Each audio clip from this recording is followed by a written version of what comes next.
Veselīgas ekonomikas pamatā ir brīva un godīga konkurence. Tā ir vide, kurā uzņēmums sacenšas ar inovācijām un efektivitāti, nevis nepamatotiem ierobežojumiem un slepenām vienošanām. Tieši tādēļ Latvijā darbojas konkurences padome, kuras mērķis ir aizsargāt un veicināt brīvu, godīgu un vienlīdzīgu konkurenci. Jurista prāts 4. sarunas viesis ir konkurences padomes priekšsēdētāja Ieva Šmita. Ieva nav vadītāja no ārpuses. Darbam konkurences padomē viņa ir veltījusi vairāk kā 17 gadus, teju visu savu profesionālo karjeru. Pēdējos 10 gadus aktīvi strādājot aizliegto vienošanos departamenta vadītājas amatā, viņa ir bijusi pašā priekšgalā cīņās ar smagākajiem un sarežģītākajiem konkurences tiesību pārkāpumiem Latvijā. Šodien konkurences padomes vadītājas amatā viņas atbildībā ir visas konkurences padomes nākotne. Kā šī ilgadējā praktiskā pieredze definēs turpmāko konkurences padomes nākotnes vīziju? Kā konkurences padome līdzsvaro sodīšanu ar uzņēmēju izglītošanu, par digitālajiem rīkiem mākslīgā intelekta laikmetā, kā tiek plānots cīnīties ar nākotnes karteļiem? Mani sauc Mārtiņš Odobērs, un šis ir Jurista prāts – saruna ar Ievu Šmiti. Jurista prāts, 4. sērija, konkurences padomes vadītāja Ieva Šmita. Darbam konkurences padomē jūs esat veltījusi tevi visu savu profesionālo karjeru no 17 gadus. Un šodien es vēlos jūs arī apsveikt ar savu jauno amatu konkurences padomes priekšsēdētāju. Atskatoties savu karjeru konkurences nozarē, kas jūs sākotnēji piesaistīja tieši konkurences tiesībām? Es teikšu tā, patiešām es esmu ļoti sen jau uz to ar konkurences padomi un ar konkurences tiesību piemērošanas praksi, jo, kā tu pareizi minēji, tad kopumā tie ir bijuši 17 gadi, bet kas varbūt tas interesantākais visā šajā stāstā ir tas, ka mainītās visādās pozīcijās. Es esmu sākus darboties konkurences padomē kā jurista konsults, un tad tie pamatpienākumi man bija vairāk saistīti tieši ar konkurences padomes pārstāvību tiesvedības procesos, un tad savukārt Tad, kad izveidoja atsevišķu šo struktūru vienību, kas bija domāta kā struktūru vienību smagākajiem konkurences tiesību pārkāpumiem, tad es pārgāju tur strādāt kā sākotnēji kā vecākais eksperts. Un tad es izbaudīju un varēju gūt pieredzi visā tajā izmeklēšanas procesā, kas ir ļoti interesants darbs. Un tie bija vairāk, arī šie te gadījumi, kas ir ļoti interesanti, manuprāt, vispār kopumā šie karteļi, slēptās vienošanās, aizliegtās vienošanās. Un tad sanāk, kad pēdējos 10 gadus es koordinēju un vadīju šo departamentu. Tāpēc es teiktu, ka ņemot vērā šo arī dinamisko pieredzi visā tajā iestādē un dažādos darba pienākumus pēc būtības, un tas, ka tās lietas patiešām ir katra unikāla un neatkārtojās, jo tie tirgi ir ļoti dažādi. Vienu dienu tu izmeklē kādu jautājumu, un tas tirgus, es nezinu, ir nano ūdens, un tad ir mežstrāde, un tad ir medicīnas iekārts, un tad ir būvniecība. Un, tas padara to darbu ļoti interesantu, jo atkārtošanās nav. Ir katru reizi, katrā jaunā lietā kaut kas jauns, kaut kāda jauna prakse top. Arī iestādes pusē, piemēram, kaut kāda stratēģija vai izmeklēšanas metodas mainās. Un arī droši vien tās sajūta, ka tas ir kaut kas ļoti jēgpilns šajā darbā. Tāda arī mazliet misijas sajūta. Tā kā es joprojām sevi pieskaitu pie konkurences tiesību entuziastiem. Un kas motivē turpināt visu to karjeras gājumu, visu attīstību tieši konkurences padomē? Es teikšu tā, ka noteikti tā ir tā profesionālā joma, kuras jūtos viskomfortablāk, viennozīmīgi, jo tiešām tā pieredze ir iegūta ļoti plaša, un kāpēc turpināt?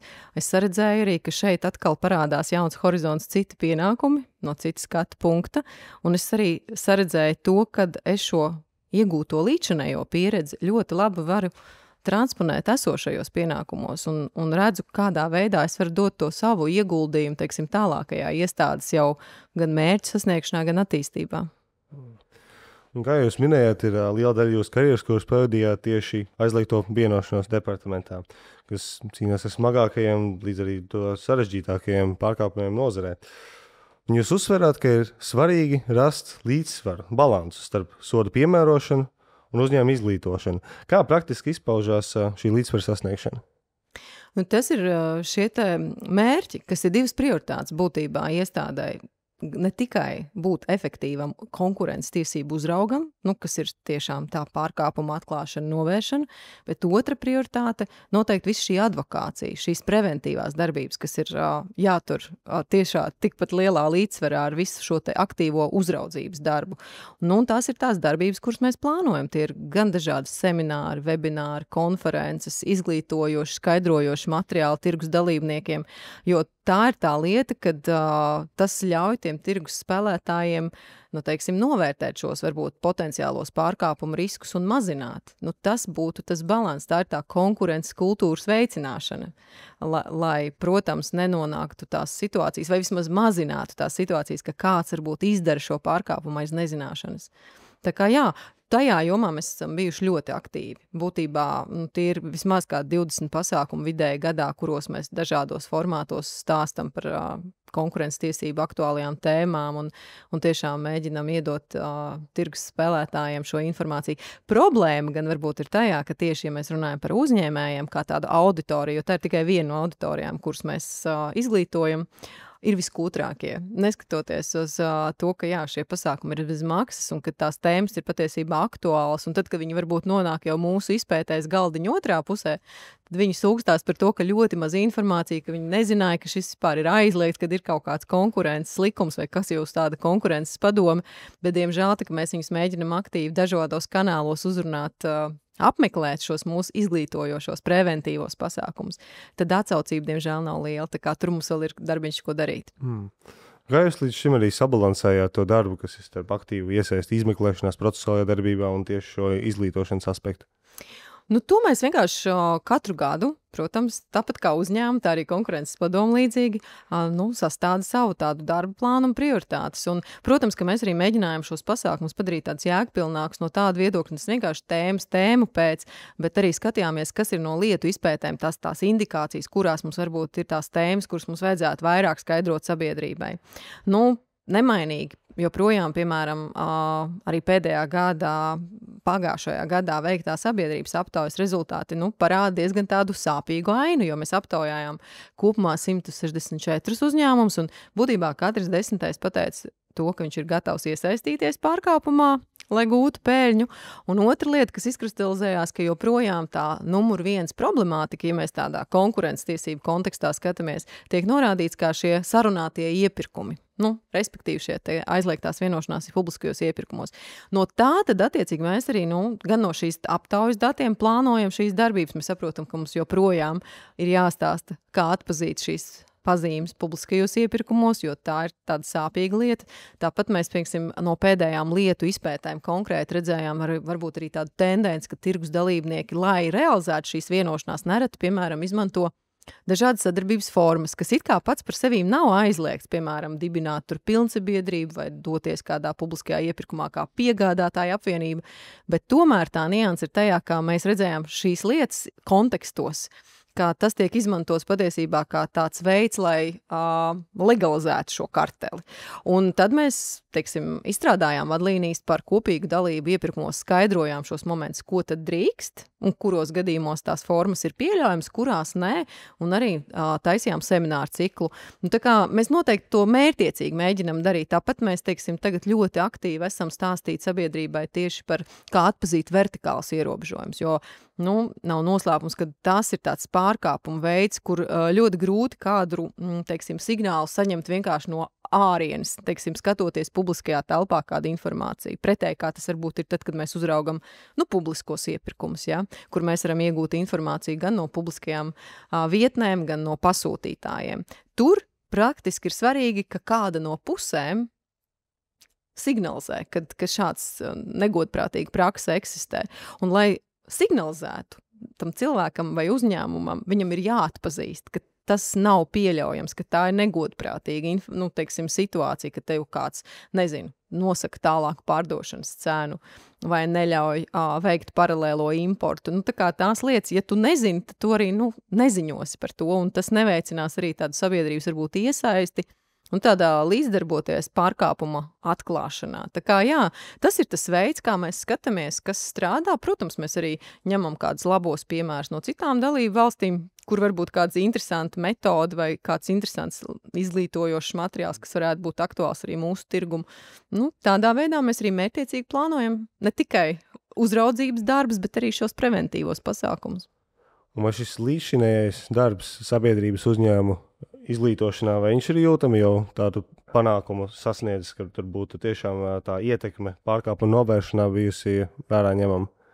Viennozīmīgi. Tas arī ir tas, ko mēs arī attīstīsim turpmāk, varbūt plašāk runājot arī par citām tēmām, ne tikai varbūt par karteļu atpazīšanu publiskajos iepirkumos, jo noteikti es varu teikt, ka tā pieredze un praksa rāda, ka mēs ļoti, ļoti aktīvi un ļoti mērķiecīgi savā laikā tiešām izglītojam pasūtītājus. Un to mēs arī ik pa laikam daram, lai aktualizētu šo informāciju. Un tas ir, un savukārt pasūtītāji, ja mēs paskatāmies uz visu informāciju, ko mēs saņemam kā iestāde, viņi ir viena no aktīvākajiem ziņotājiem, jo viņi atpazīst šīs lietas, jo mēs viņus esam izglītojuši. Līdz ar to mums tas ir svarīgs informācijas kanāls. Tā ir tad ļoti proaktīvas darbības stimulējošs veids izglītot, lai tiešām pēc tam, kā atgrieznisko saiti, mēs saņemtu šos signālus, ka tajā tirgu vai tajā jomā ir kaut kāda problemātika. Tā kā viennozīmīgi viņi ir viens no mūsu tādiem aktīvākiem ziņotājiem. Tieši tas pats attiecās uz mūsu sadarbības partneriem. Mēs tieši tādu pašu stratēģiju, teiksim, izpildījām arī attiecībā uz dažādiem mūsu sadarbības partneriem, kā korupcijas novēršanas apkarošanas birojas, centrālā līguma finanšu uzraudzības aģentūra, Eiropas prokuratūra, daudz es varētu saukt vēl dažādas institūcijas, kuriem mēs arī izstāstījām, kas mēs esam, kas ir mūsu kompetences jautājumi, jo arī valsts iestādēm un sadarbības iestādēm savstarpēji ir jārunā un jāpastāsta, kas ir tās lietas, kā mēs varam sadarboties, kas ir varbūt tie mūsu kopējie sadarbības punkti.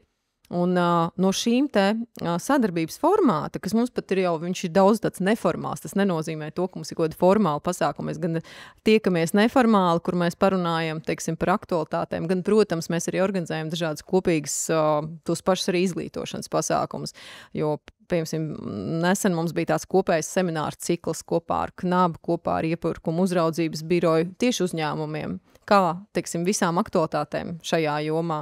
Ir bijuši labās prakses semināri, kuros mēs atsaucamies pie centrālās finanšu un līguma aģentūras.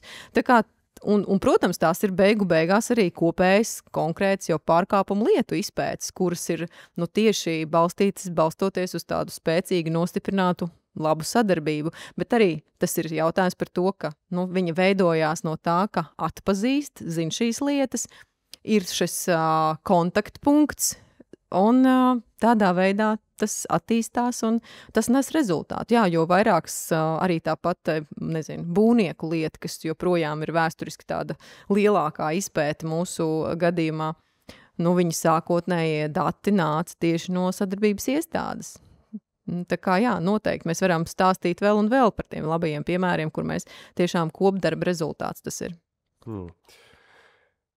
Tad, kad notiek šie pārkāpumi arī ar visām šīm preventīvajām darbībām, kas ir ar izglītošanu, ir tāds koncepts kā rītausmas reidi, un jūsu darbs līdz šim ir bijis arī praktisks.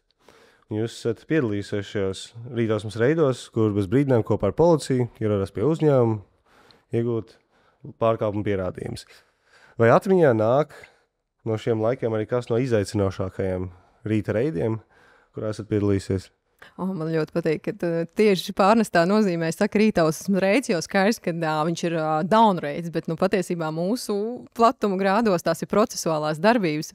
Un lai varbūt pavisam skaidri būtu, kas tas tās procesuālās darbības, viņas pēc būtības ir ļoti pielīdzināmas kratīšanai. Mums ir gan arī līdzvērtīgas pilnvaras.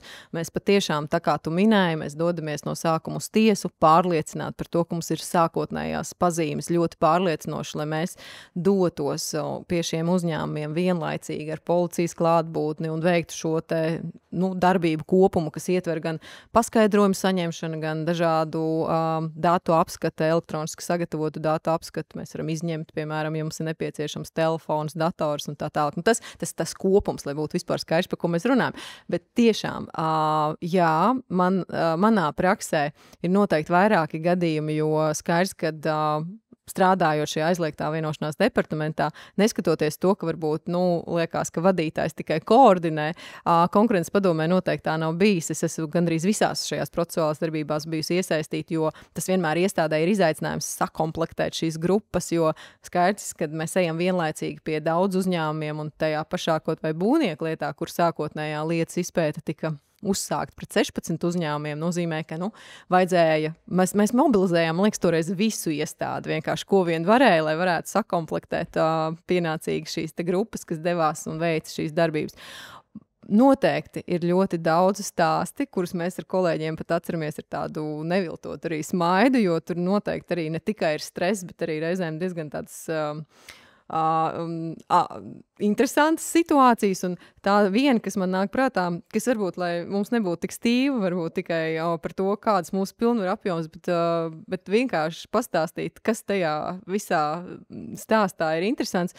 Mums bija tāda inspekcija, kur mēs piebraucam tagad ar to valsts policijas pārstāvu, kurš ir arī, protams, formas tērpā, pie uzņēmuma, kurš atradās tādā, diezgan industriālā tādā rajonā. Un tur piebraucot pie tās sētas, var redzēt, ka dažādi strādnieki ar dažādiem traktoriem tur apstrādā lauku. Un redzot to, ka nāk kaut kāda inspekcija vai cilvēku grupa ar valsts policijas pārstāvjiem, viņi vienkārši momentā lec ārā no tām mašīnām un vienkārši pazuda. Jo visticamāk viņi domāja, ka ir ieradusies valsts darba inspekcija. Tā mēs prezumējam. Nākošais tas epizode, kā mēs vispār iekļuvām tajās telpās. Jo, jā, tur atrodās, var redzēt, ka pēc tādām ārējām pazīmēm varētu būt tas birojas lokācija, tāda telpa. Ēka, bet viņi ir cieti. Apstaigājumi apkārt, cieti. Nevienas dzīves būtnes apkārt, tur tāda industriāls rajons, bet apskatot to teritoriju, mūsu valsts policijas pārstāvi skatās, ka tur ir benzīna tādas, ne kannas, tvērtnes. Un viņi sāk rosīties ap to benzīnu, jo acīm redzot, viņi izsauc kolēģis, jo viņiem rodas aizdoms, ka varbūt tas ir kāds nelegāla degviela. Un pa to periodu piebrauc darbinieks, kurš nāk, viņš saprot, ka te kaut kas notiek, te ir sveši cilvēki teritorijā. Mēs nestādamies vēl varbūt priekšā, ka mēs esam no konkurences padomu. Viņi uzreiz skatās, ka tur ir valsts policija, kas rosās ap to degvielas tvertni. Un tie policisti, viņi saka, tas jums ir nelegāli, jums ir vispār pavadzīmes. Un viņš saka, jā, iesim uz biroju. Un mēs sakam, jā, parādiet, kur te jums tas birojs atrodas, jo mums ir kā interese, mums tajā birojā vajag, jo mēs apstaigājuši visu to teritoriju, to ēku no visām pusēm, mēs netiekam iekšā. Un jā, viņš patiešām pārdzīvojumā par to, lai pierādītu vienkārši, ka tā degviela ir leģitīma izcelsme, ka viņš tūlīt uzrādīs visu dokumentāciju, viņš atvēra to ēku, kas bija pilnīgi ciet, un tur, kā izrādās, atradās grāmatvedis ar valdes locekli, kur uz A4 lapas ātri varēja redzēt, ir izprintēti šie uzņēmumu nosaukumi, kas it kā tur lokācija it kā diviem dažādiem uzņēmumiem. Un tādā veidā mēs vispār tur iekļuvām un varējām uzsākt vispār veikt šīs procesuālās darbības. Tā kā reizēm tas sākums vai tas ienākšanas process, tur ir ļoti daudz stāstu, teiksim tā. Tā kā noteikti tās darbības ir ar adrenalīnu piepildītas, tās ir stresainas, protams, abām pusēm.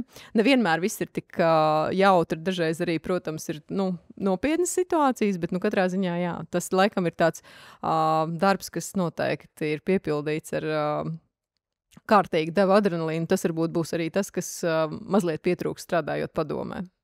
Kāda loma tieši šajās kratīšanās, kas būtu rītausmas reitini, ka viņas pēc būtības sanāk kā kratīšanas, kāda loma tieši konkurences padomas iestādes darbinieki veic viņā? Jo teorētiski jau tur varētu aiziet policijas, veikt savākt pierādījumus, atgriezties apakaļ un tad tālāk ziņot.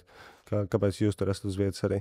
Noteikti tām ir liela nozīme, kas veic šīs darbības. Un es teiktu, ka konkurences padomas eksperti ļoti pieredzējuši, un viņi arī zina, ko mēs meklējam, kas ir tas pārkāpuma tvērums un būtība, jo mēs noteikti darbojamies administratīvajā procesā. Mums nav krimināla procesa, mums tās darbības nenozīmē to, ka mēs ieejam, izraujam vadus visiem datu nesējiem, saliekam viņus maisā un tad notiek apstrāde. Nē, šeit ir mazliet cita specifika. Mēs darbojamies administratīvajā procesā, mums ir jāiegūst sākotnējās, tādas apstiprinošas bažas, ka tajos datu nesējos patiešām atrodas informācija, kas attiecās uz to ierosināto procesu vai lietu.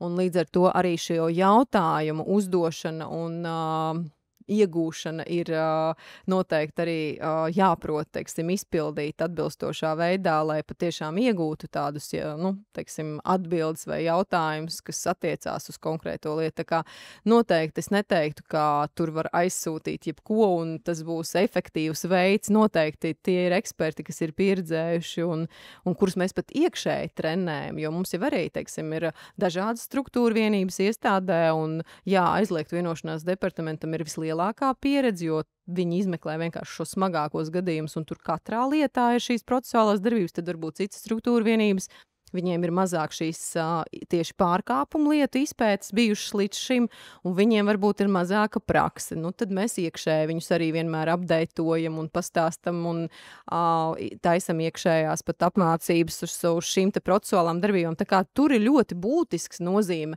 aizsūtīt uz konkrēto uzņēmumu pieredzējušas atbilstošas eksperts, kas kvalitatīvi izveikt šīs darbības, jo valsts policijas klātbūtnē tur ir tikai nosacīta loma sabiedriskās kārtības uzturēšanai. Tas vienkārši likums to prasa, un tas tā notiek, bet tas nenozīmē, ka viņi aktīvi iesaistās pašā tajā pierādījuma iegūšanas procesā. To visu izveic konkurences padomes darbinieki.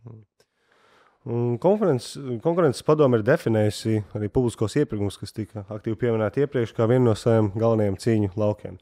Un arī viena no nozīmīgākajām lietām, ko jūs pieminējāt, kas nāk atmiņā, kā panākums nāk prātā netik senā tieši būvnieku karteļa lieta.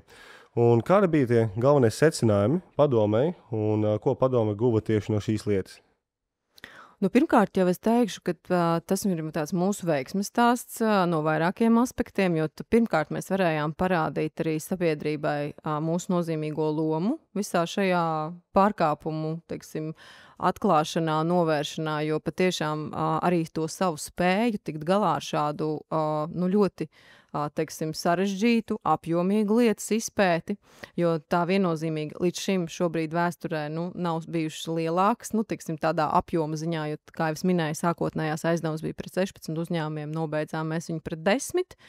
Procesa ietveros noteikti tur bija ļoti liels apjoms arī ar šiem te pierādījumiem, kurus mēs apstrādājam, tur bija savi izaicinājumi, jo šajā gadījumā mēs arī parādījām to mūsu labo sadarbību ar sadarbības iestādi, kas ir šajā gadījumā šis te korupcijas novēršanas apkarošanas birojs, jo tieši viņi bija tie, kas mums sākotnējo informāciju iedeva, tie bija šo te personu iesaistīto lietā šie te sarunu ieraksti, atšifrējumi, un tur tas izaicinošākais bija, protams, šo visu rekonstruēt kā tādā kopējā bildē salikt, jo skaidrs, ka tās sarunas bija tādas, fragmentāras, neidentificējot konkrētas lietas, bet, protams, no kurām varēja nojaust, ka notiek iepirkumu dalīšana starp šīm divām grupām nosacīti.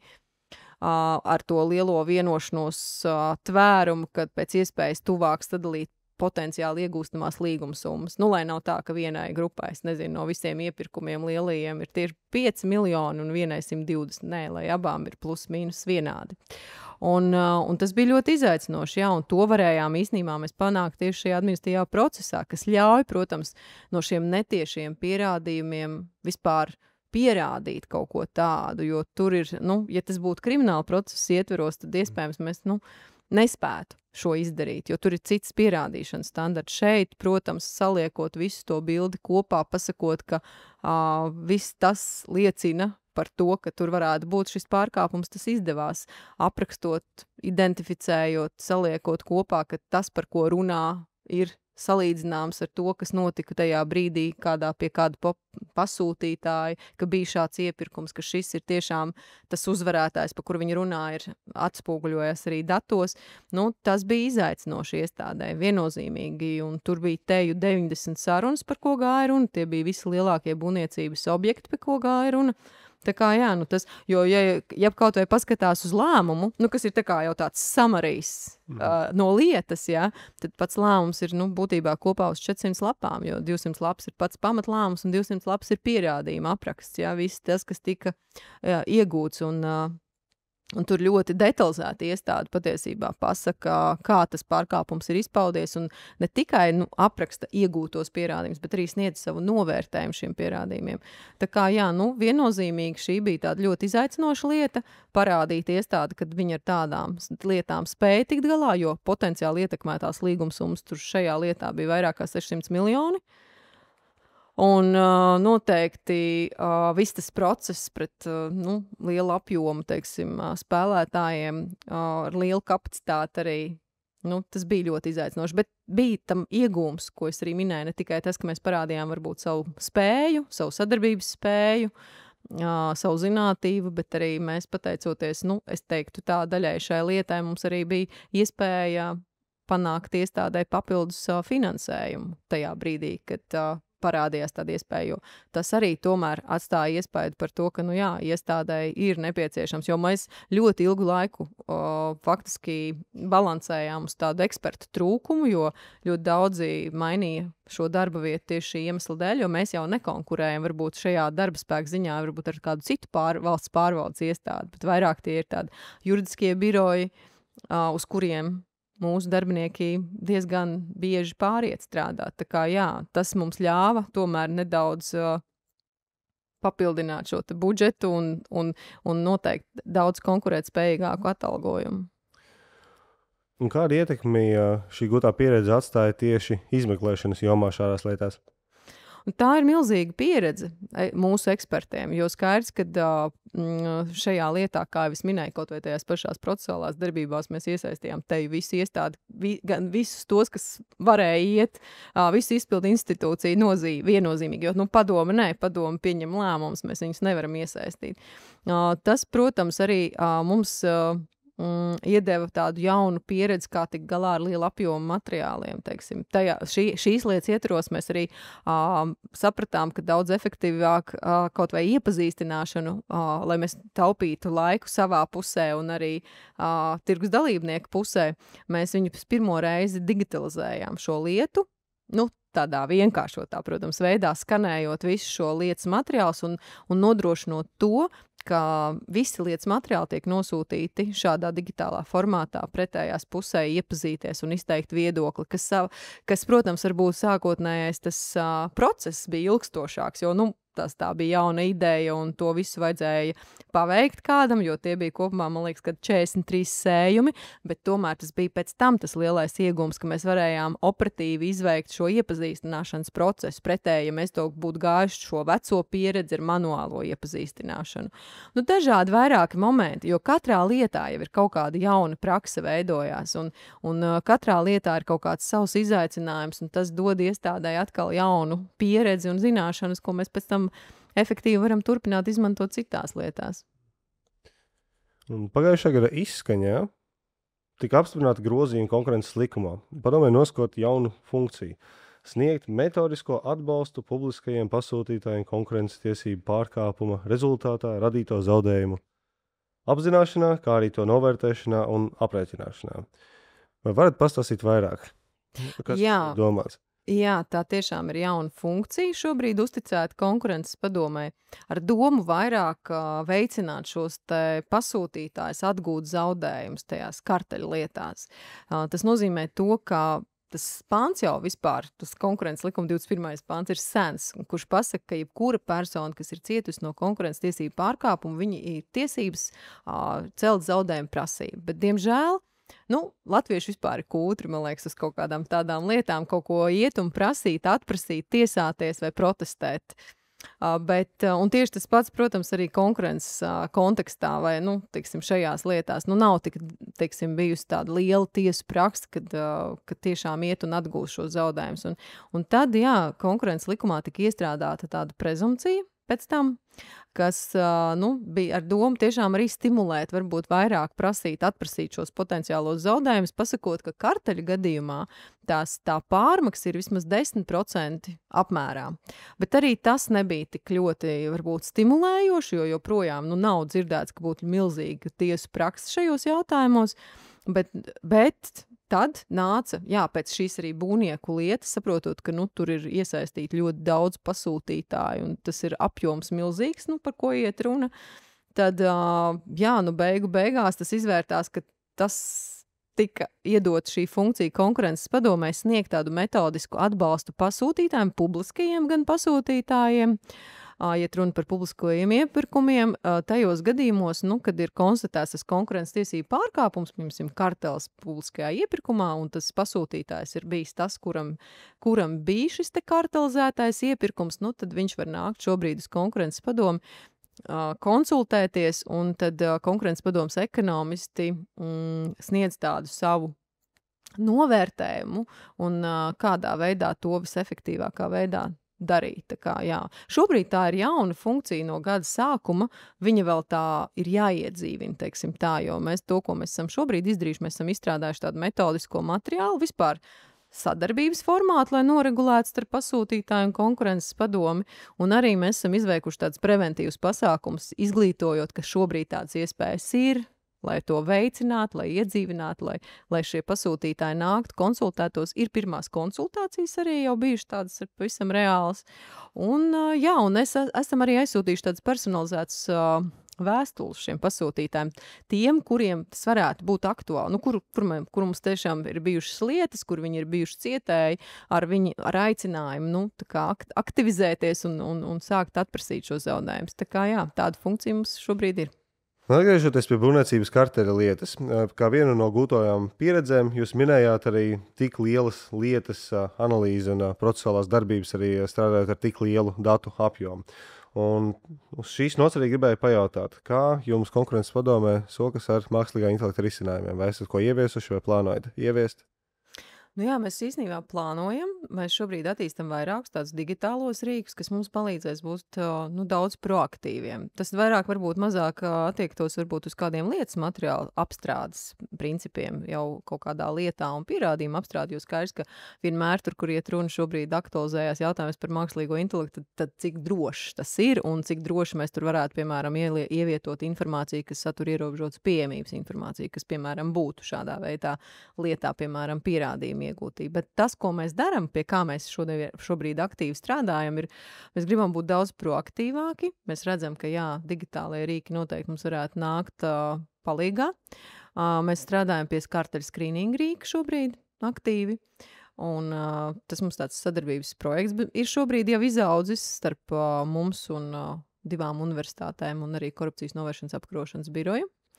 Un tā doma ir tāda, ka tas mākslīgais intelekts vai šis skrīninga rīks mums varētu ģenerēt tos signālus publiskajos iepirkumos, kas iespējams liecina par kaut kādām tādiem sarkanajiem karogiem, ka mums ir jāieskatās jau tur padziļināt vai jāveic jau kāda padziļināta izpēte. Tā kā, šobrīd tas notiek manuāli, tik cik atļauj resursi un tur, kur varbūt vairāk mēs saņem kādus signālus, bet tas savukārt jau ļautu ģenerēt pilnīgi automatizēti.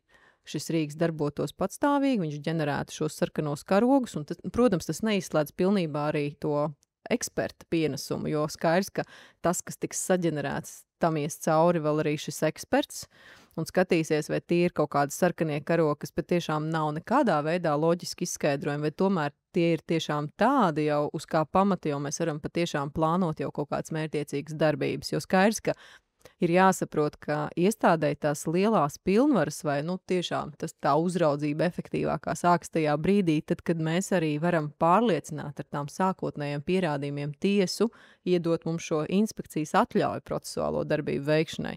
Un tas jau prasa, zinām, tādu, pierādīšanas standartu noturēt. Tur noteikti nepietiks ar to, ka, piemēram, 2 pretendenti vienā laikā iesniedz eisā piedāvājums. Tā var būt, tikpat labi. Tie tomēr jau ir kaut kādas lietas, kas liecina par tādu saskaņotu rīcību darbību. Tā kā, bet tas ir tas aktuālākais, pie kā mēs strādājam. Mums arī ir plānā attīstīt tādu automatizētu uzraudzības rīku nepaziņotām apvienošanām, jo šobrīd mēs arī konstatējām, ka mēs īsti tāda veida uzraudzību neveicam tik aktīvi. Mēs vairāk izvērtējam tos apvienošanās gadījumus, par kuriem mums ir iesniegts šis apvienošanās ziņojums.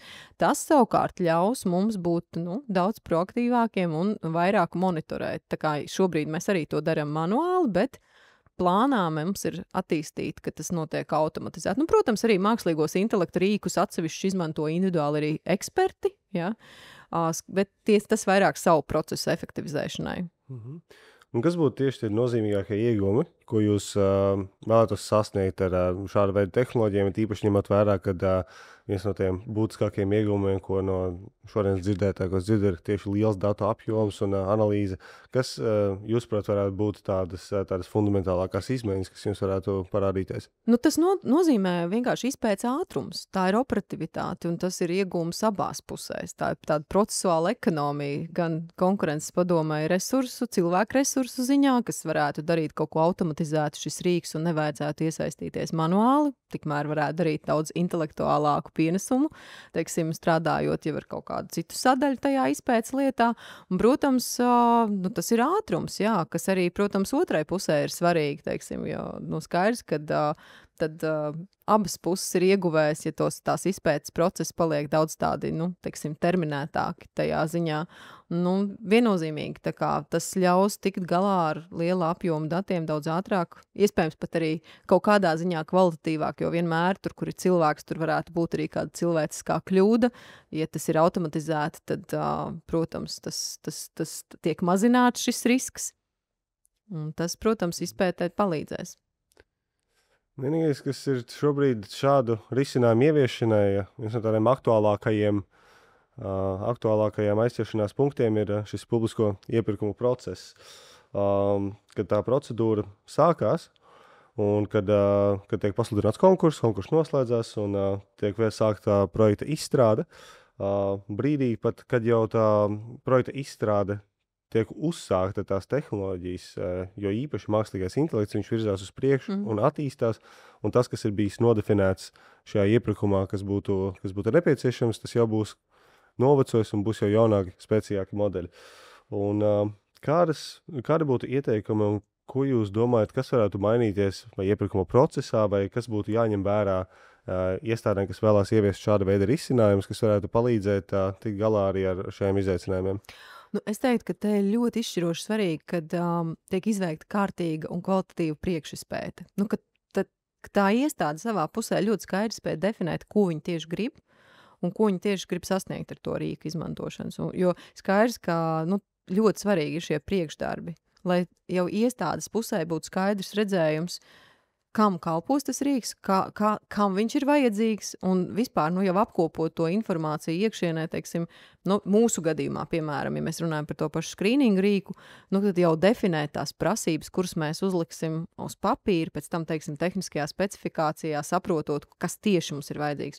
Un otra lieta noteikti, kad mēs piesaistam kvalificētu darbinieku vai ekspertu, kas teiksim, strādā ar šo, tehniskās specifikācijas izstrādi, apzina šīs iestādes vajadzības, jo tas ir ļoti būtiski, ka iestāde nevis ir atkarīga varbūt no tā, ko viņai piedāvā, bet ka viņi spēja definēt diezgan precīzi, kas viņai nepieciešams, ka ir šī priekšizpēta un ir šis kvalitatīvais arī eksperta piesaiste, kas orientējās šajos jautājumos un saprot šīs arī tehniskās lietas.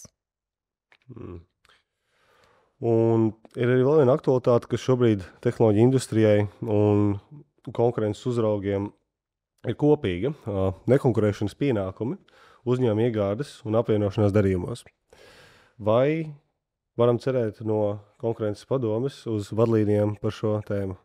Es teiktu, ka nekonkurēšanas pienākums jau attiecās ne tikai uz noteiktas jomas uzņēmumiem, kas apvienojās. Tas vispār ir vērtējums katrā lietā individuāli, vai tas, vai tur ir bijuši šādi nekonkurēšanas pienākumi, jo viņi paši par sevīm nav aizliegti viennozīmīgi. Jo tas ir domāts, lai novērstu to, ka tajā apvienošanās vai uzņēmuma pārpirkšanas brīdī nedzūd tā darījuma vērtība. Un ja tas ir limitētā laika periodā, piemēram, 2-3 gadi šis nekonkurēšanas pienākums, tad tas ir pilnīgi savietojams ar konkurences tiesībām. Mūsu gadījumā, mums varbūt nav tik plaša prakse tieši tehnoloģiju uzņēmumu jomā, ka kāds apvienotos, jo ja mēs kaut vai pavērtējam šogad veiktās apvienošanās, kurās mēs esam vērtējuši šos darījumus, tad mums ir bijuši pilsētas vides pakalpojumi, mums ir bijuši degvielas uzpildes staciju aktīvu iegāde, šobrīd aktuālas lietas, piemēram, tūra operatori apvienojās, kurus vērtējam. Tā kā, jā, mums varbūt nav bijuši tie tehnoloģiju izaicinājumi jomā tās apvienošanās lietas, lai mēs domātu par to, ka mums vajag paplašināt, teiksim, varbūt kaut kādas skaidrojošas materiālus vai vadlīnijas.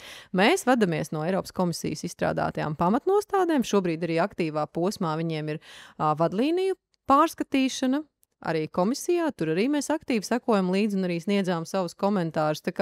Bet, ja mēs redzēsim, ka tirgus to prasa un mēs redzam, ka mēs ar to ikdienā strādājam un ka tas līdz galam varbūt tirgumu nav skaidrs, kaut kādi šie nosacījumi, tad mēs noteikti esam atvērti gan vadlīniju izstrādē, gan kaut kādam savam skaidrojumam, jo līdz šim tā mūsu pieeja ir bijis vairāk tāda mērķtiecīga. Tās lietas, kur mēs saskaramies, piemēram, ir indikācijas, ka, pēdējos 5 izpētēs vai pēdējos, cik iesniegumos mēs redzam šādu problemātiku. Tad mēs redzam, ka ne tikai mēs varbūt aktīvi to novēršam, bet mēs arī par to tad taisam vai kādu skaidrojošu materiālu, vai vadlīnijas, vai semināru. Bet mēs esam atvērti. Ja tirgū ir kaut kādas lietas, kas iztrūkst, teiksim, no mūsu puses, un tas ir aktuāli, mēs esam atvērti to dzirdēt un palīdzēt. Un par tehnoloģijām, teiksim, inovatīviem uzņēmumiem, kāda varētu būt konkurences padomes loma tieši šajās inovatīvajās nozarēs? Teiksim, ja tur nav tā problemātiskā situācija vēl izveidojusies, bet klausoties no tā, ko jūs iepriekš minējāt par to proaktivitāti un izglītošanu, kāda varētu būt konkurences padomes loma tieši šajā virzienā? Mēs kā konkurences uzraugs vienmēr esam par inovācijām un vispār inovatīviem uzņēmumiem, jo skaidrs, ka tieši otrādi mēs redzam to bēdīgo situāciju mūsu ikdienas praksē un tas, kas mums ir, kā saka, dienas kārtībā. Mēs redzam tieši to, ka dažkārt tie uzņēmumi negrib būt inovatīvi, negrib konkurēt, negrib piedāvāt labāku pakalpojumu par labāku cenu, jo, kā mēs arī redzam no šīs sabiedriskās domas aptaujas, ka katrs 10. patiesībā ir gatavs iesaistīties un vienoties, jo tā ir ātrāk un lētāk un tur nav jāiegūt ne inovācijās, ne kādā citā radošā procesā, lai konkurētu, lai attīstītu to savu konkurētspēju. Tā kā mums absolūti kā konkurences uzraugiem nav nekāda iebilduma par to, ka ir jauni uzņēmumi vai inovatīvi uzņēmumi. Tieši otrādi, tas ir jāstimulē un noteikti par to noteikti rūpi. Tur šobrīd vairāk ļoti aktīvi, man liekas, darbojās arī investīcija attīstības aģentūra dažādos veidos, lai šo te veicinātu, jo skaidrs, ka tas ir viens no veidiem, kādā arī valsts konkurē savā starpā, ja, piesaistot šīs inovatīvos gan uzņēmumus, gan inovācijas. Un tur mums nekādu iebildumu šajā kontekstā. Mm-hmm. Un no konkurences tiesībām man kā jaunu uzņēmumu vadītājiem, kas būtu tādas pamatzināšanas, tādas pamatlietas, kas man konkurences tiesībās būtu jāzina nakts vidū? Nakts vidū. Es domāju, ka ļoti tādu vienkāršotā veidā, tādi pamatprincipi, zelta principi, kas būtu jāsaprot, ka noteikti nedalīties ar citiem savas nozares konkurentiem ar to informāciju, ko tas uzņēmums uzskata kā tādu ierobežotas pieejamības informāciju komerc noslēpumu. Tādiem vienkāršiem vārdiem tas, ar ko normālos apstākļos parasti konkurē konkurenti. Tā ir cena, cenas veidošanās principi, klienti, tirgus, kurā darbojās, tā ir tāda sensitīvā informācija, piemēram, kaut kāda uzņēmuma attīstības plāni vai uzņēmuma plāns piedalīties, piemēram, kādā iepirkumā, ar kādiem nosacījumiem plānojat piedalīties. Tā ir tā informācija, ar ko noteikti dalīties nav vēlams, jo patiešām tās ir tās lietas, ko nosaka konkurences likumā, šis 11. pāns, kurš regulē, kas tad ir tās biežāk izplatītākās vienošanās, par ko vienoties ir aizliegts. Un tā otra lieta, kur arī tā ļoti vienkāršotā veidā pastāstot, kas būtu jāzina, ka nevienam nav tiesības kādam noteikt, piemēram, tālāk pārdošanas cenu vai cenu līmeni, kas ir jāuztur mākslīgā veidā, ka nav tiesības kādam lielam ražotājam vai, izplatītājam, kādam mazumtirgotājam vai, teiksim, noteikt, ka, lūk, es tev dodu šo preci, bet vienlaicīgi es tev saku, ka tev būs viņu tālāk tirgot par šādu cenu, pievienoju, jau cenu sarakstu un piesaku vēl, ka, tās cenas ir tādas stipri regulētas, pieturies savādāk, nedabūs mēneša beigās bonus. Tās ir tās lietas, kas noteikti no konkurences tiesību viedokļa nav pieļaujams. Tās sauktās vertikālās, piemēram, vienošanās, kad ir šāda te tālāk pārdošanas cenas noteikšanas praksa vai kā jau es minēju, ierobežot paralēlo importu vai pasīvo tirzniecību. Tā kā, tās ir tās nianses, bet es teiktu, ka, lai veicinātu šo izpratni, to, ko mēs runājam pašā sākumā, ka konkurences padome ļoti aktīvi patiesībā veic šo te izglītošanas darbu un arī aicina tieši tāpēc arī uzņēmumus ļoti aktīvi, pievērst šīm lietām uzmanību, jo viena lieta, ka tas uzņēmums varbūt uzņēmuma vadītājs nakts laikā zinās šos jautājumus, bet viņš varbūt nenojauš, ka tie viņa darbinieki, kas strādā ar šiem klientiem, ar sadarbības partneriem, ar konkurentiem, jo nav jau aizliegts pilnībā viss vai nedrīkst sadarboties, ir vienkārši šīs nianses, kas ir jāzina, ka tur būtu ļoti svarīgi, ka uzņēmums arī iekšienē veido tad konkurences kultūru.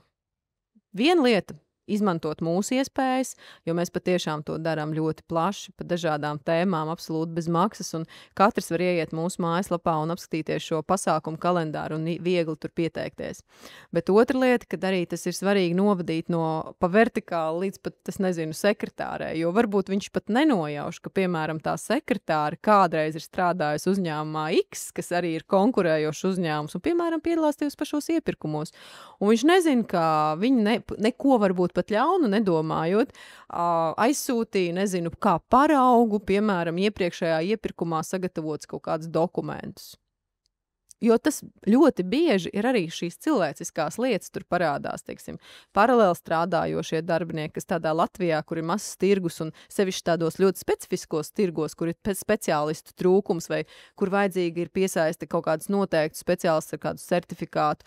Ļoti bieži mēs to novērojam. Vai tās ir kopējas koplietošanas telpas, kas tagad ir ļoti populāri, kas arī nav jau pats par sevi aizliegts, bet tad ir jāspēj nodalīt šīs lietas, saprast, kas mums ir tās lietas, ko mēs efektīvi darām kopā un ko mēs drīkstam darīt kopā, bet kur mums ir jābūt tām robežām. Ja, piemēram, mums ir, koplietošanā arī datortehnika, bet arī pat laikā tad ir jāsaprot, kā es nodalu, to savu ierobežotas pieejamības informāciju, ka viņa nestāv koplietošanā uz servera un piekļuvi ir pilnīgi visiem, ka tā piekļuvi tiek nodalīta tikai tiem, kam tas ir aktuāli, kas ar to informāciju, piemēram, strādā. Tāpēc ir ļoti būtiski, ka šos priekšdarbus, jeb riska mazināšanas darbus dara šis uzņēmuma vadītājs un ka viņam ir šī izpratne.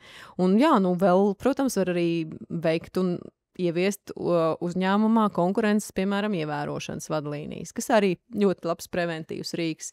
Tā kā, tās iespējas jau ir, tur vienkārši ir jāizprot, ka šī ir tieši tāpat, kā ir svarīgi, jebkādi citi, likumi, par grāmatvedību vai kādi citi saistošie normatīvi akti, ka tieši tāpatās arī konkurences tiesības, konkurences likums ir attiecināms. Gan uz lieliem, gan uz maziem. Jums bieži vien saka, bet vai tad uz mums tas attiecās? Tur jau tie lielie tur vienojās, vai tas nav mums neskar, vai tas neattiecās uz mums.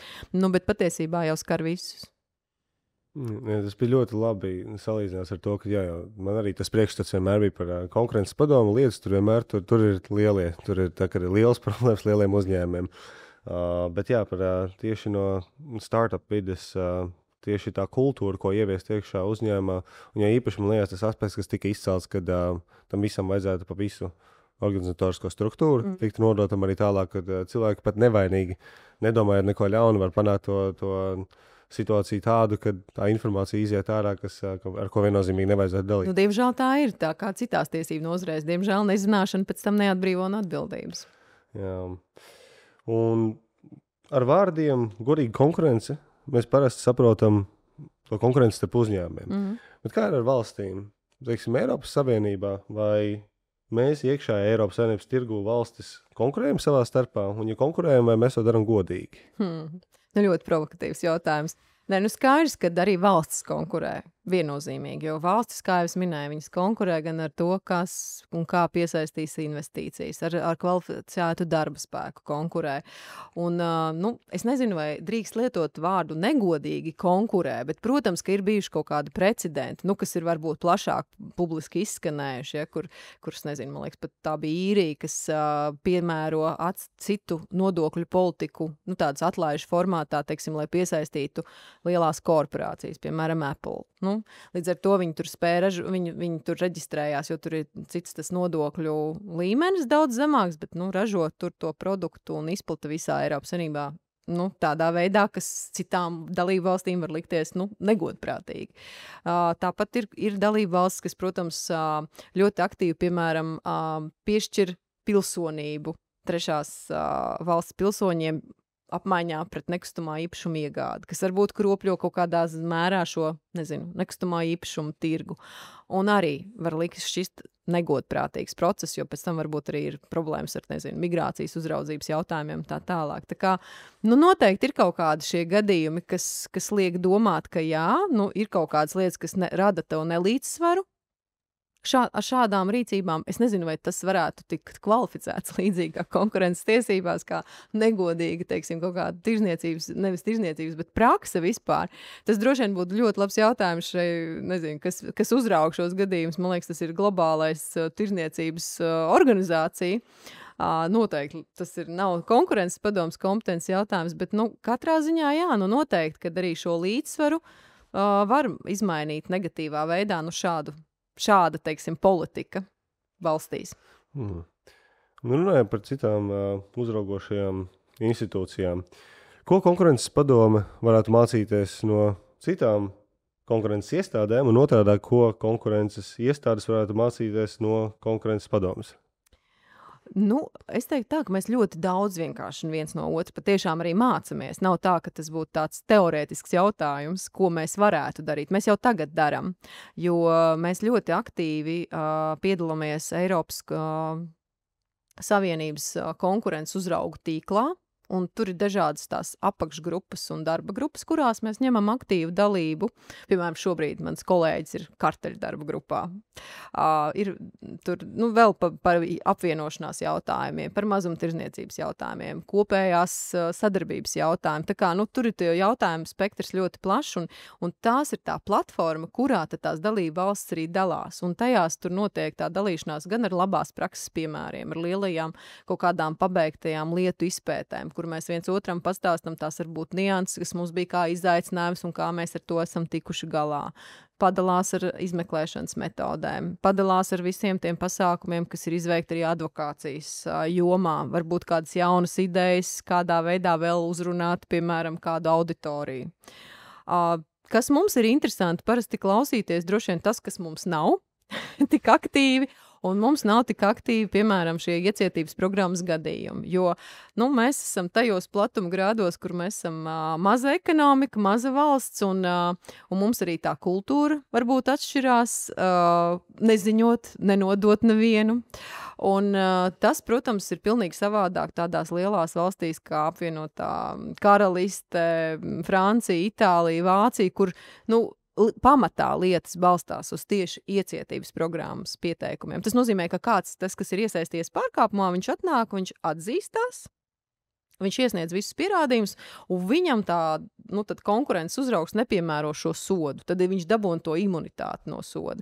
Un uz šī bāzes konkurences uzraugs ļoti veiksmīgi pierāda pārkāpumu, jo viņam būtībā atnes visu gatavu, ja, starp ko ir kartels, par ko ir kartels, un viss apliecinošos pierādījumus. Un iestādēji tad jau ir iespēja ļoti mērķtiecīgi aiziet inspekcijā vēl pakaļ atlikušajiem pierādījumiem un būtībā pierādīt to lietu.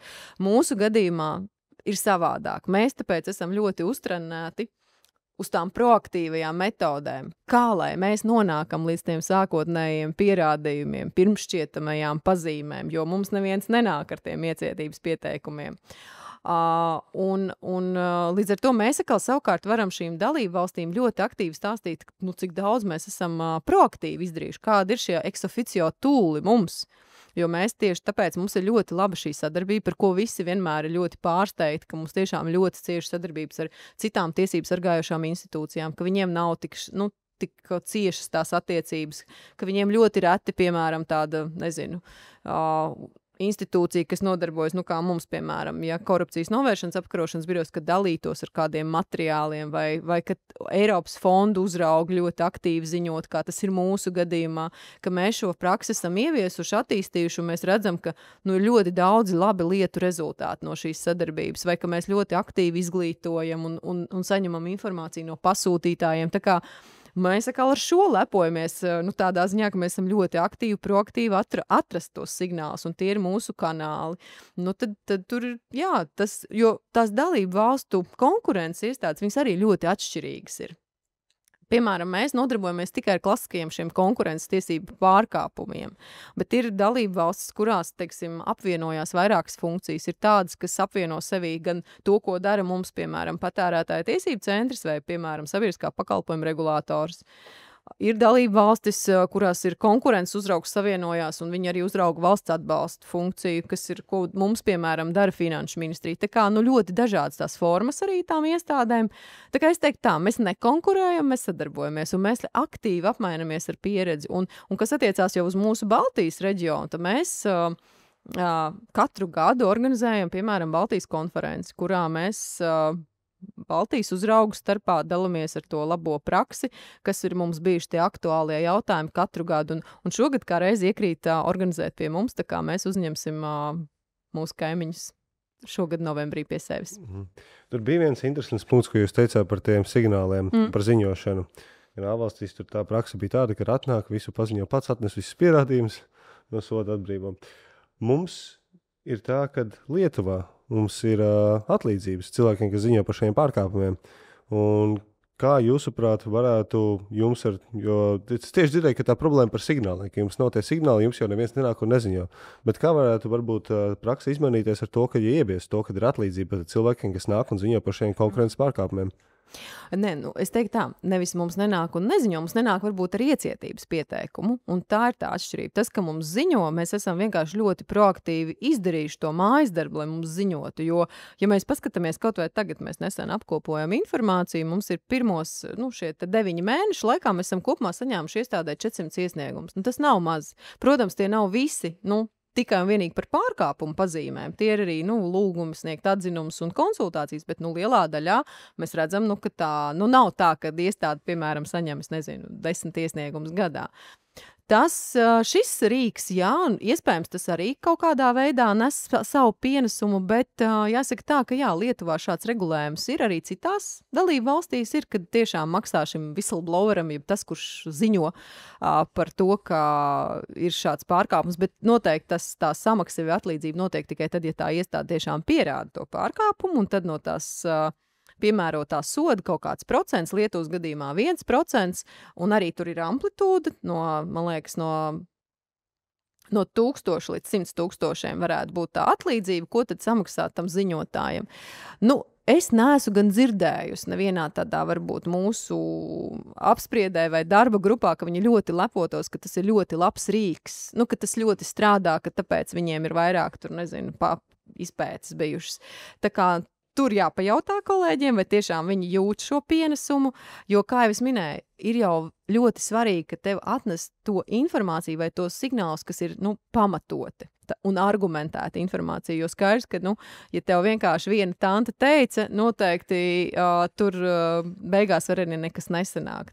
Tas, kas mūsu gadījumā, ko mēs esam iedibinājuši šo praksi, mēs esam bijuši daudz proaktīvāki, izglītojot pasūtītājs, izglītojot sadarbības iestādes, bet savukārt, tad, kad mēs no viņiem saņemam to informāciju, viņi jau ir tāda, ļoti argumentēta un pamatot, kur patiešām ir iestādē iespēja aizķerties, veikt vēl papildus izpēti un pārliecināt tiesu, piešķirt, piemēram, šo te sankciju, veikt procesuālās darbības, jo mums ir ļoti svarīgi tās informācijas kvalitāte. Vismaz sākotnējās, kamēr mums vēl nav tās lielās pilnvaras aiziet, veikt šo inspekciju, jo pirms tam jau mums tādas iespējas nav.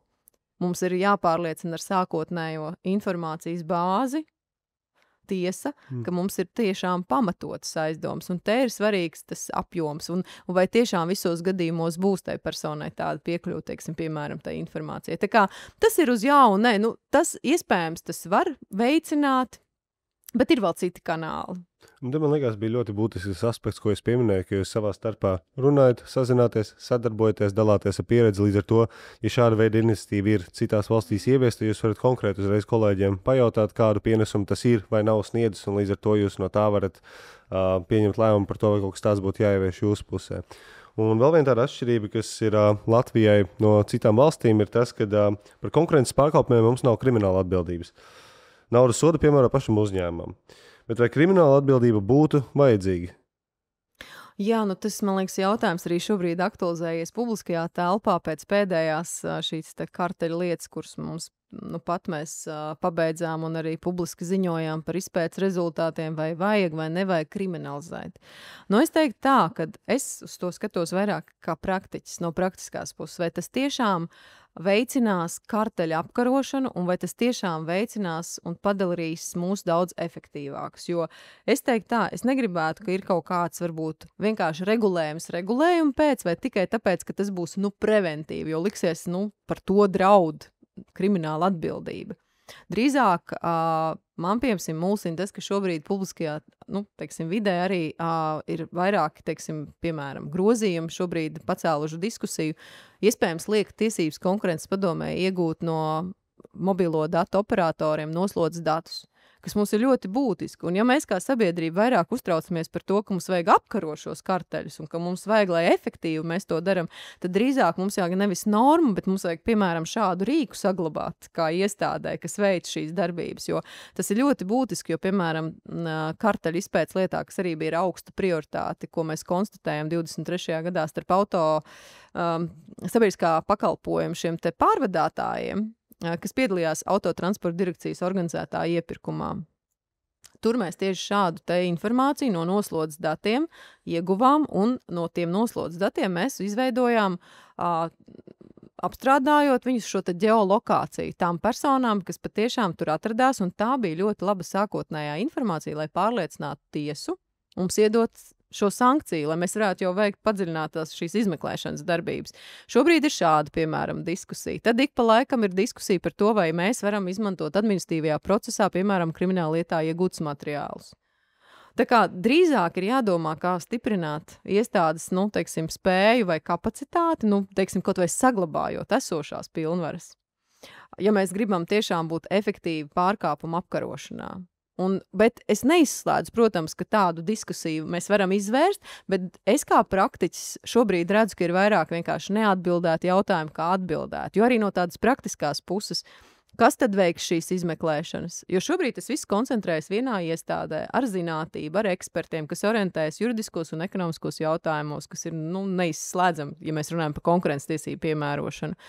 Ja mēs šeit dalītu divās procesos, kad ir kaut kāda krimināla atbildība pret noteiktām amatpersonām, un tad paralēls process notiek pret uzņēmumu konkurences padomē, tie tad ir divi procesi. Tad kā notiks vispār šā, praktiskajā jautājuma informācijas apmaiņa, vai tur nepastāv arī kāda informācijas noplūdes riski, jo svarīgi, ka tā informācija tiešām ir sensitīva, lai iestādē būtu efektīvs veids vispār pierādīt šos pārkāpumus, jo svarīgākais jau arī ir šis te pierādīšanas moments. Un vēl ir viena lieta, kas jāpaturprātā, ka ja mēs ejam tajā kriminalizācijas virzienā, tur ir cits pierādīšanas standarts. Kā jau es minēju, arī šie knabu materiāli, kas mūsu rīcībā ir nonākuši mūsu izpētes lietās, viņi noteikti tādi, kādi viņi vienkārši tur ir, ar viņiem nevarētu kriminālu procesu ietveros visticamāk pierādīt pārkāpumu, kriminālu pārkāpumu.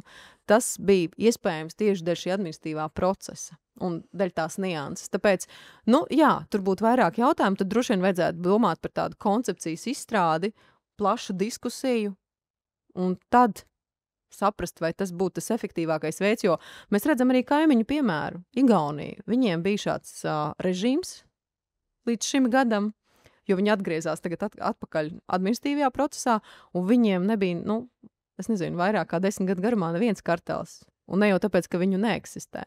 Tāpēc, ka tiešām ir šis cits pierādīšanas standarts.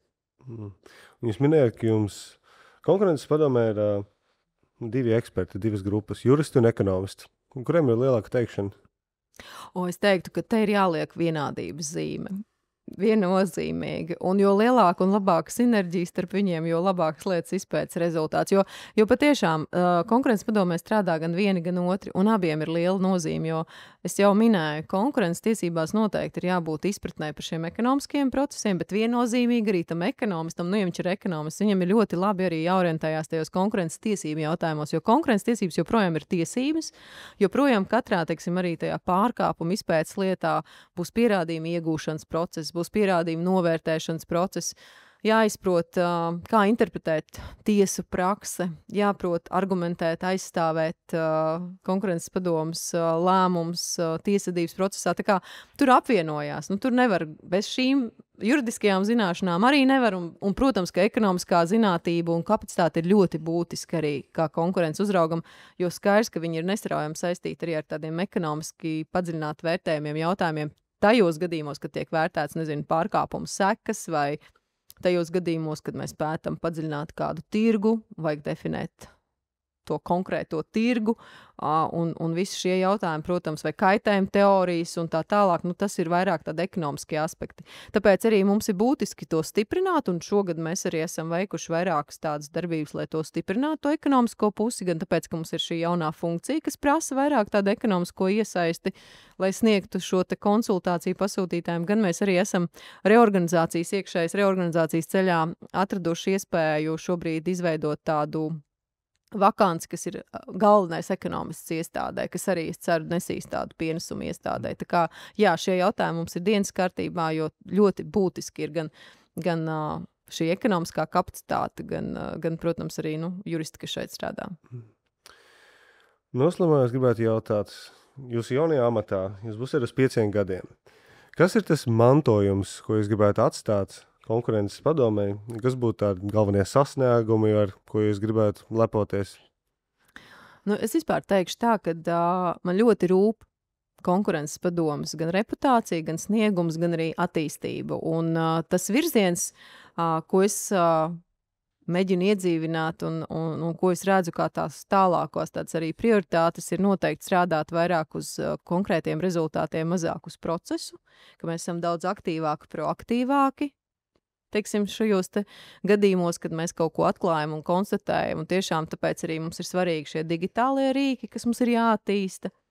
Un noteikti tas mums ļaus gan būt ļoti tādam aktīvam, proaktīvam konkurences tiesību uzraugam un vienlaicīgi arī ļoti spēcīgam konkurences kultūras virzītājam. Tā kā jā, viennozīmīgi tas ir tas virziens, ko es redzu. Mums ir vēl pēdējais jautājums no Laura Liepas. Pēdējos gados iezīmējās tendence, ka skolu beidzējiem mazāk interesē jurisprudences studijas. Kā pārliecināt skolu pēdējo klašu audzēkņus par studijām tieslietu jomā? Kas būtu pārliecinošākie argumenti? Es teiktu, ka varbūt ir vairāk jāstāsta tieši tā praktiskā puse, ko ietver tas jurista darbs. Jo tas parasti ir tas, kas tam cilvēkam liek aizdomāties un varbūt iejusties tajā profesijā daudz dziļāk un saprast, vai varbūt tas ir tas, ko es vēlētos saistīt savu nākotni, jo mums kā konkurences tiesību uzraugiem arī ir savu pieredzi darbā ar studentiem. Mēs ik pa laikam ejam uz lekcijām un pastāstam vairāk par to, ko mēs daram. Jo noteikti tas vairāk viņus ieinteresē. Un pavisam praktisks piemērs, patiešām aizejot ar šādu lekciju, izstāstot gan tos mūsu aspektus, kā mēs veicam procesuālās darbības, kādas ir tās mūsu lietu izpētes, bet tādas praktiskās puses. Tur ir pilnīgi cita reakcija. Noteikti tas ir daudz interesantāk un saistošāk nekā, ja tu vienkārši domā, ka konkurences tiesības ir tikai tur, darbs ar dokumentāciju vai kaut kas tam līdzīgs. Un es domāju, ka ja vairāk tie studenti uzzina tieši tos praktiskos momentus no katra, jo, protams, tā jurisprudence ir plaša, tur viens piemēro administratīvo procesu, viens konkurences tiesības, viens kriminālu procesu, bet no tām niansēm, ja vairāk dalās, es domāju, tiešām ar to savu praktisko darbu un pastāsta, cik tas ir aizraujoši un interesanti, jo katrā tajā darbā noteikti kaut kas tāds elements ir, kāpēc arī tie cilvēki tur strādā, varbūt tik ilgi vai aktīvi vai joprojām ar entuziasmu, ka tas ir tā lieta, kas varētu veicināt un noteikti varbūt arī padomāt par tiem kanāliem, kā sasniegt tādu jaunāku varbūt auditoriju, jo mēs arī ļoti bieži domājam, kad droši vien ļoti, varbūt, garlaicīgi būs lasīt 400 lapas, piemēram, bet ja mēs iefilmēsim video, ja mēs uzrunāsim kaut kādā veidā caur podcastu vai kādā, šādā konferences formātā, kur mēs aizējām ar lekciju pie uz studentiem, ka tas būs tas, kā mēs viņus sasniegsim, un patiešām mums pēc šādām te lekcijām pat ir arī savs taustāms rezultāts, jo tad, kad mēs organizējam pēc tam šīs mums ir vakances un nāk un piesakās, nereti, kad mēs pajautājam, kā jūs uzzinājāt par mums, kā jūs izdomājāt pieteikties? Saka, jā, mēs atceramies, tur bija lekcija, tik interesanti izstāstīja, ka tas man tā ieinteresē, un es nolēmu pamēģināt. Ieva, milzīgs paldies jums par veltīto laiku šai intervijai. Ir patiesi prieks redzēt, ka šāda līmeņa speciālisti ir arī valsts institūcijās un strādā ilgadēji un pilnveido un pilnībā savu karjeru sasniedz arī augstākos amatus un arī tālāk izskatās, ka ar skatu nākotnē turpmākajos 5 gados būs tikai pozitīvas pārmaiņas un bija ļoti liels prieks arī dzirdēt par to, kad ir šī sadarbība starp vairākām valstīm, dalību valstīm par to, ka viss arī tās iniciatīvas, kas arī, teiksim, nāk no sabiedrības puses, kad, kā jūs teicāt, pēc kārtēļa lietas bija šis spiediens par to, par kriminālu atbildību, bet jums uzreiz jūs varat atsaukties uz kolēģi piemēru to, kad Igaunijā bija šīs iespējas piemērot šo sodu, un sods netika piemērots nekāds. Un līdz ar to arī par tehnoloģiju jautājumu liekas, ka viennozīmīgi tur būs pilnīgi skaidrība par to, kā virzīties uz priekšu. Un tagad arī jums ir iespēja uzdot jautājumu nākamajam viesim.